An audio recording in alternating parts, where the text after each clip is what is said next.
मैं बौद्ध हुआ करती थी, लेकिन अब मैंने इस्लाम को चुन लिया है। बौद्ध लोग एक ही साथ कई देवताओं में आस्था रखते हैं।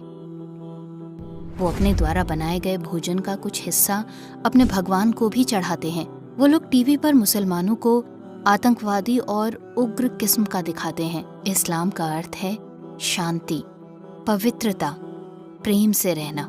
मैं चाहती हूँ कि हर कोई अपनी आंखें खोले, खुले दिमाग से इस्लाम को समझे और इसे माने। अगर मोहम्मद सल्लल्लाहु अलैहि वसल्लम इस वक्त उस दरवाजे से अंदर आए, वो पहली चीज जो मैं उनसे कहूंगी वो होगी कि मुझे माफ कर दीजिए।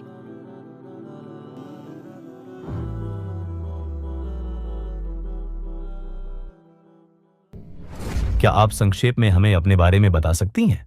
हेलो, आप सभी का दिन शुभ हो। मेरा नाम एक्तुया है। मेरा जन्म मंगोलिया के उवुर खंगाई में हुआ था। जब मैं नई यूनिवर्सिटी की तलाश कर रही थी, मैंने किर्गिस्तान तुर्की मानस यूनिवर्सिटी का चयन किया और वहीं से पढ़ाई की। और मेरे पति से मेरी मुलाकात वहीं पर हुई थी और अब हम एक खुशहाल शादी में हैं। मेरे पति तुर्की हैं। एक बौद्ध किस चीज में विश्वास करता है? क्या आपने उन मान्यताओं को निभाया था? मैं बौद्ध हुआ करती थी, लेकिन अब मैं इस्लाम कबूल कर चुकी हूँ। बौद्ध लोग एक साथ कई देवताओं में आस्था रखते हैं और वो अपने देवताओं के लिए हर रात मोमबत्ती जलाते हैं और ऐसा करके वो सोचते हैं कि वो अपने पापों से मुक्ति पा रहे हैं। हर सुबह वो अपनी सुबह की चाय आसमान को खुदा मानकर उसी के साथ साझा करते हैं। इसके अलावा वो अपने द्वारा बनाए गए भोजन का कुछ हिस्सा अपने भगवान को भी चढ़ाते हैं। अस्सलामु अलैकुम। हमारे नबी की कौन सी बात ने आपको सबसे ज्यादा प्रभावित किया? अल्लाह के नबी मोहम्मद सल्लल्लाहु अलैहि वसल्लम, उन्होंने जो किया था, जो भी अल्लाह ने उन्हें बताया, उम्मत से क्या कहना है, उन्होंने वो सारा कुछ हम तक पहुंचाया, भले ही किसी ने उस पर विश्वास न किया हो। भाइयों और बहनों, हमें एहसास हुआ कि इस वीडियो को मिलाकर हमारे 80% दर्शकों ने हमें सब्सक्राइब नहीं किया है। जैसा कि आप जानते हैं, हम एक नॉन प्रॉफिट संगठन है और हमारे वीडियोस पर विज्ञापन बंद है। टुवर्ड्स इटर्निटी सिर्फ एक यूट्यूब चैनल नहीं है, बल्कि एक मदरसा भी है। यहाँ हम खुद को और युवाओं को इस्लामी तौर पर शिक्षित करने का प्रयास करते हैं। तो हमारे इस आग्रह का एकमात्र उद्देश्य सच को फैलाना है। देखने में यह एक छोटा सा काम लग सकता है, लेकिन इंशाल्लाह यह हमें लाखों लोगों तक पहुँचाएगा। आइए मिलकर लाइक और सब्सक्राइब का बटन दबाएं और टुवर्ड्स इटर्निटी की राह पर आगे बढ़ें। बौद्ध धर्म में ईश्वर और सही गलत जैसे विचारों की गैर मौजूदगी का आपकी जिंदगी पर क्या असर पड़ा? क्या इससे जुड़ी कोई बुरी यादें भी हैं? मुझे बौद्ध धर्म की इतनी ज्यादा गलत बातें नहीं याद हैं, लेकिन मुझे याद है कि वो एक साथ अनगिनत भगवानों में आस्था रखते हैं। उनके यहाँ बस एक ही खुदा नहीं है, वहाँ हर तरह के भगवान होते हैं, जैसे आग का देवता, यात्रा का देवता, बच्चों का देवता, सेहत का देवता। वो उन सब में मानते हैं। वो नेकियों और गुनाहों में फर्क कर सकते हैं। लेकिन आजकल के बच्चे अच्छा इंसान बनने की कोशिश नहीं करते और ना ही अच्छी चीजें करने की। लेकिन पुरानी पीढ़ी के लोग, जैसे कि मेरे दादा दादी, ने अपनी पूरी कोशिश की कि वो कोई गुनाह न करें और एक अच्छी जिंदगी जी सकें। बौद्ध धर्म में ऐसी कौन सी बातें थी जो आपके दिल को संतोष नहीं देती थी या जो आपको समझ में नहीं आती थी? उनमें से कुछ का कहना है कि अच्छे लोग मरने के बाद भगवान बन जाते हैं। मैं इस पर यकीन नहीं करती थी, क्योंकि भगवान भगवान है और कोई इंसान कभी भगवान नहीं बन सकता। ऐसा होना नामुमकिन है, क्योंकि भगवान भगवान है, उसे न बनाया गया है न वो पैदा हुआ है। भगवान की न तो बीवी है न बच्चे। वो आसमानों में रहता है और वो शुरुआत से ही वहीं था। क्या किसी खास घटना या विचार के कारण आपने सवाल उठाने शुरू किए थे? तुर्की की बात जो मुझे सबसे अच्छी लगी है वो ये है कि जिंदगी में पहली बार मैंने समंदर देखा, क्योंकि मंगोलिया में कोई समंदर नहीं है। साथ ही वहाँ हर जगह मस्जिदें भी हैं और मैं उनको प्रार्थना करते हुए सुन सकती थी। और वो सच में दिल को छू लेने वाली बात थी। जब मैंने पहली बार सुना कि वो कैसे प्रार्थना कर रहे हैं, तो मैं हैरान हो गई, क्योंकि मैंने पहले कभी ऐसी खुशी और सुकून महसूस नहीं किया था। मैं मुस्लिम लोगों की दोस्त बनी और जो भी मैं इस्लाम के बारे में जानना चाहती थी, मैंने उनसे पूछ लिया। मैं अपनी यूनिवर्सिटी के पास वाली मस्जिद में गई और मैंने कहा, मैं इस्लाम कबूल करना चाहती हूँ। और मस्जिद के इमाम ये सुनकर हैरान हो गए। उन्होंने कहा कि मैं पहली बौद्ध हूँ जो मुसलमान बनना चाहती है।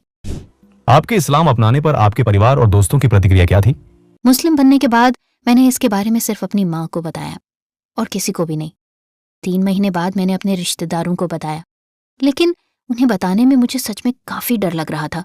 पर मेरी माँ ने कहा, तुमने ये अपने लिए किया है, और अगर तुम खुश हो तो मैं भी खुश हूँ। मेरी दुआ है कि तुम हमेशा खुश रहो।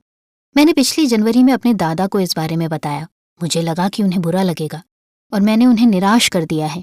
और फिर मैंने उनको बताया कि जब मैं बाहर जाती हूँ तो हमेशा इसे पहनती हूँ। लेकिन वो मुस्कुराए और बोले, तो फिर मैं भी अपना सिर ऐसे ही तुम्हारी तरह लपेट लेता हूँ। चलो दोनों साथ मिलकर ये करते हैं और साथ में बाहर चलते हैं। आपकी पहली नमाज का अनुभव कैसा रहा? आपने क्या महसूस किया? और मेरे लिए ये काफी मजेदार था। जब मैंने पहली बार नमाज पढ़ी, ऐसा लगा मैं किसी दूसरी दुनिया में प्रवेश कर गई हूँ। मुझे लगा कि मैं बिल्कुल अकेली खड़ी हूँ और अल्लाह मेरे सामने है और सिर्फ उन्हीं से प्रार्थना करती थी। मुसलमान बनने के बाद आपने एक सपना देखा था, वो क्या था, कुछ बताएंगी? मेरे मुसलमान बनने के 6 दिन बाद मैंने एक सपना देखा। मैं किसी विशेष स्थान पर थी जो एक अस्पताल जैसा लग रहा था और वहाँ सब लोग एक कतार में खड़े थे। वहाँ पर ये 3 सफेद दरवाजे थे और बाईं ओर के दरवाजे पर नीले रंग की बुनियाद पर सुनहरे रंग से अरबी में कुरान की पहली 7 आयतें लिखी हुई थीं। और मैंने सोचा, ये स्वयं अल्लाह की तरफ से मेरे लिए एक संदेश है जहां मुझे बताया जा रहा है कि मैंने सही रास्ता चुना है और ये मेरा अब तक का सबसे सही फैसला था जो मैंने लिया था। कम से कम मुझे तो यही लगता है। हमारे नबी की कौन सी बात ने आपको सबसे ज्यादा प्रभावित किया? अल्लाह के नबी मोहम्मद सल्लल्लाहु अलैहि वसल्लम, उन्होंने जो किया था, जो भी अल्लाह ने उन्हें बताया, उम्मत से क्या कहना है, उन्होंने वो सारा कुछ हम तक पहुंचाया। भले ही किसी ने उस पर विश्वास न किया हो, उन्होंने हार नहीं मानी और वो अपने विश्वास पर कायम रहे। धीरे धीरे उन्होंने सब चीजें स्पष्ट की और हमें बताया कि ये बातें कितनी बेहतरीन हैं। और ये बहुत कमाल की बात थी कि उन्होंने हमारे लिए कितना कुछ किया है। हम उनके शुक्रगुजार हैं कि उनकी वजह से आज सबको पता है इस्लाम क्या है। अगर हमारे नबी सल्लल्लाहु अलैहि वसल्लम इस वक्त उस दरवाजे से अंदर आ जाए तो आप उनसे क्या कहना चाहेंगे? अगर अभी इसी वक्त रसूलुल्लाह मोहम्मद सल्लल्लाहु अलैहि वसल्लम उस दरवाजे से अंदर आ जाएं तो मैं अपनी आंखों पर विश्वास नहीं कर पाऊंगी। वो ऐसे अद्भुत व्यक्तित्व हैं जिन्होंने नामुमकिन को मुमकिन कर दिखाया। वो जो हम तक इस महान धर्म को लेकर आए। वो पहली चीज जो मैं उनसे सल्लल्लाहु अलैहि वसल्लम कहूंगी वो है, मुझे माफ कर दीजिए। इस अजीम धर्म की महानता को इतनी देर से अपनाने के लिए मैं आपसे माफी मांगती हूँ। अगर आपको किसी गैर मुस्लिम से बात करने का मौका मिले तो आप उससे क्या कहना चाहेंगी? इस्लाम का मतलब है शांति, पवित्रता, प्यार से रहना। अगर आप सचमुच इस पर विश्वास करते हैं, इसका आदर करें और इससे मोहब्बत करें तो आपको बेशक वो तोहफा मिलेगा जो अल्लाह ने हमारे लिए भेजा है। काश मैं इसे थोड़ा और पहले समझ पाती, मैं इसे थोड़ा और पहले चुन पाती। अगर इस वक्त पूरी दुनिया आपको सुन रही हो तो आप सबसे क्या कहना चाहेंगे? मैं इस्लाम की आवाज बन के रहूंगी और कहूंगी कि ये सच है, क्योंकि दूसरे धर्मों में वो वास्तव में अपने भगवान को नहीं पूछते और वो नहीं करते जो उसने कहा है। जैसे कि वो चोरी करते हैं, झूठ बोलते हैं, शादी से पहले ही बच्चे पैदा करते हैं, फिर शादी होने के बाद उन्हीं बच्चों को अकेला छोड़ देते हैं। जब एक परिवार टूटता है तो बच्चे सबसे अधिक झेलते हैं, न कि माँ बाप। लेकिन इस्लाम में एक दूसरे की इज्जत की जाती है, बच्चों की इज्जत की जाती है और अल्लाह उन लोगों की सहायता करते हैं जो उस पर विश्वास करते हैं कि उनका जीवन बेहतर हो। मैं चाहती हूँ हर इंसान अपनी आंखें खोले और खुले दिमाग से इस्लाम को समझे और इसे माने, क्योंकि ये मानकर कि कोई इंसान खुदा है, दुनिया बस गुनाह पे गुनाह कमाई जा रही है। इसलिए मैं चाहती हूँ कि हर कोई ये समझे कि हमारे लिए इस्लाम ही सबसे अच्छा है। मेरे इंटरव्यू को ध्यान से सुनने और देखने के लिए आपका शुक्रिया। अपना ध्यान रखें।